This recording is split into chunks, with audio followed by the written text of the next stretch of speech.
Good evening. Apparently, some people who call themselves Christians think it's okay to discriminate against kids who are gay. Same for kids who don't speak perfect English or who aren't good athletes, among other reasons. I'm not making this up, folks. Senate Bill 217 by Senator A.G. Crow of Slidell would allow charter schools to refuse admission to students for any of those or other reasons. Crow says those protections are not covered by state law, so state contracts should not include them. This reminds me of a time when state law also did not protect black people. State lawmakers back then tried the same thing that Senator Crow is trying now, to pass discriminatory state laws to try to get around federal laws. It didn't work then, and it won't work now. Now, this is not just about gay kids. Last I checked, none of us spoke perfect English until we went to school. Letting schools discriminate against kids who don't speak English well only makes that problem worse. Crow's bill is supported by the Louisiana Baptist Convention, the Conference of Catholic Bishops, and Louisiana Family Forum.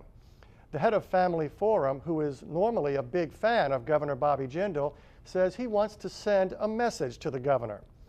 I've got two thoughts on this bill. First, I'd like to remind all those good Christians that this is Holy Week, the time of year we're all supposed to be thinking about how we can all be more like Jesus. You remember Jesus, the guy who showed compassion for outcasts. Yeah, that guy. Second, I too would like to know where the governor stands on this bill. But before he takes a stand, I'd like to remind Governor Jindal that if his parents had come to America from their native India 25 years earlier than they did, his father might not be able to have attended LSU, and young Bobby Jindal might not have graduated from Baton Rouge High School, because he and his parents would not have been considered white. So, Governor, where do you stand on Louisiana's latest pro-segregation bill? This has been an expression of opinion by Clancy DuBos. Email your thoughts to commentary@wwltv.com. Good evening. Last week, we got a lot of folks talking about Senate Bill 217 by Senator A.G. Crow of St. Tammany. Crow wants to limit the types of discrimination that state agencies can prohibit in their contracts with private companies. Despite claims to the contrary, Crow's bill would affect charter schools. His own legal expert said so in sworn testimony to a committee that Crow chairs. The only thing that's not yet clear is where Governor Jindal stands. After our commentary last week, the governor's press secretary said the governor is against discrimination. That's nice, but what does that mean with regard to Crow's bill? After all, David Duke used to say that he too was against discrimination.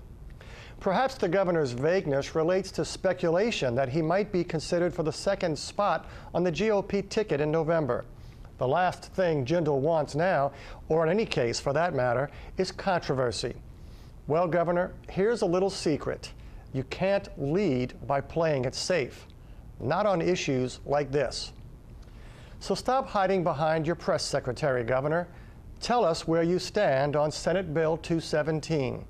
Nothing less than a clear, unequivocal statement, for or against, will do. This has been an expression of opinion by Clancy DuBos. Email your thoughts to commentary@wwltv.com. Good evening. After campaigning across America for months for Mitt Romney, Governor Bobby Jindal waited barely a week before criticizing Romney and laying down some new rules for the Republican Party.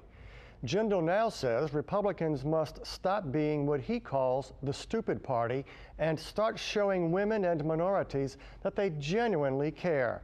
Not just with slogans, he says, but with specific policies. I totally agree with that message. What I find strange is that Bobby Jindal is the messenger. After all, Jindal has embraced every extreme position of the GOP's right wing, from teaching creationism in public schools to refusing to expand Medicaid coverage in Louisiana, even though we have hundreds of thousands of poor people needing health care. Meanwhile, the governor continues to deny the obvious, that he's already running for president. When questioned about that, he claims he has the job he wants. and yet he spends so little of his time actually doing that job. If Bobby Jindal wants to be president, the smart thing for him to do would be to focus all his attention on Louisiana, not just when there's a lull on the national scene. Because when he runs for president, you can bet the world will take a long, hard look at his record here at home. This has been an expression of opinion by Clancy DuBos. Email your thoughts to commentary@wwltv.com.